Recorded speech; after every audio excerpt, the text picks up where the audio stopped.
Claude Arnal. Oh oui, allez bien. Monsieur le maire, messieurs les maires, moi je voulais vous dire que je suis un peu surpris ce soir parce que finalement on est 64 personnes spectateurs de cette séance, je dis bien spectateurs mais acteurs aussi, par rapport à un quartier qui est quand même celui le plus densifié de Brest, je dis ça plus fort pour M. Ferré. Et moi je m'étonne un petit peu je me pose la question, quand voulez-vous écouter un certain nombre d'habitants qui n'ont pas forcément vos idées, mais qui ont des idées qui peuvent être intéressantes pour la collectivité? Je vous pose cette question parce que j'observe qu'on fait beaucoup de choses sur l'urbanisme en centre-ville et on oublie un petit peu les habitants. Comme dirait mon collègue et camarade du FL Saint-Marc, puisque moi je suis au Pellegarin, on se pose la question, on voit des projets par exemple comme une crèche qui apparaît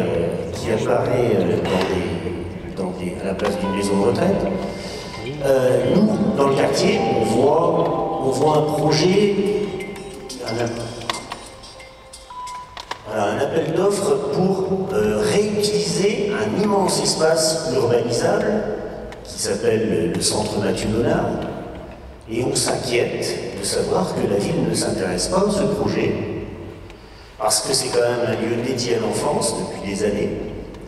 Et on se demande pourquoi, à côté, avec toutes les réserves immobilières qu'il y a de Brest Métropole Habitat, pourquoi, sur ce secteur, contrairement à d'autres secteurs, il n'y a pas une réflexion avec les habitants pour l'utilisation de ces lieux.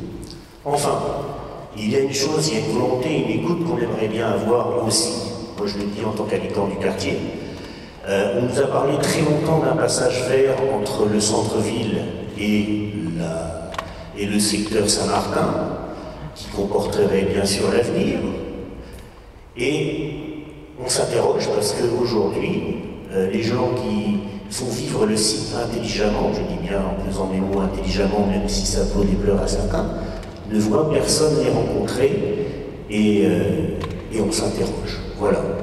Maintenant, pour le reste, ces questions, je les pose en tant qu'habitant, mais aussi engagé dans la vie associative.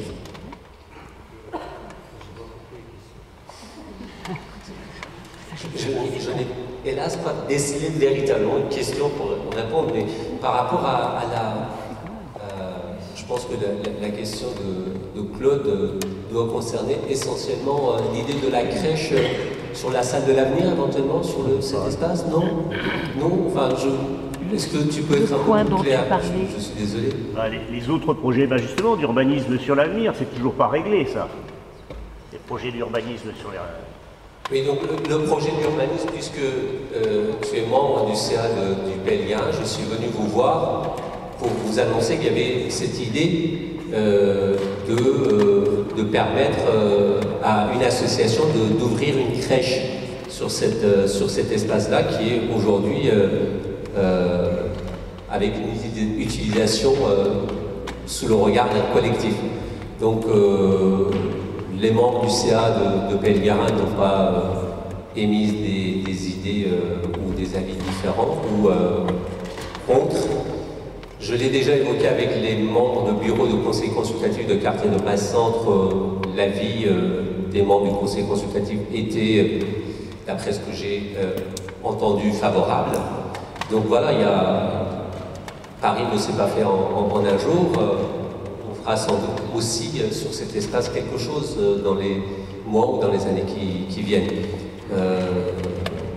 Je n'ai pas encore d'autres questions, Claude. Qu'est-ce que vous allez faire de l'espace de Mathieu Donard? Est-ce que la ville a une réflexion autour de ce centre qui se libère? On n'est pas propriétaire de l'espace ADAPT qui a décidé de partir.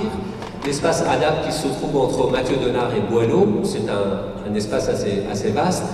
D'après ce que je sais, c'est un certain monsieur Nicolas qui vient de Nancy pour le groupe ADAPT qui est là en charge de vendre cet espace. Donc nous n'avons pas de vocation à acheter tous les terrains qui se présentent en vente.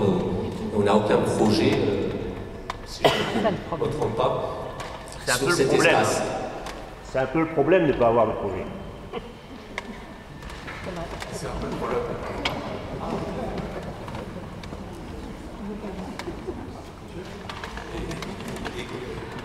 C'est un peu le problème de ne pas avoir de projet. Quand il y en a, on a le droit à tous les noms d'oiseaux. Ben oui. Bah oui. Mais bon, non, il y en a deux. Et parfois même des œufs. Bio, hein, bio. C'est de la ferme de Traoubial.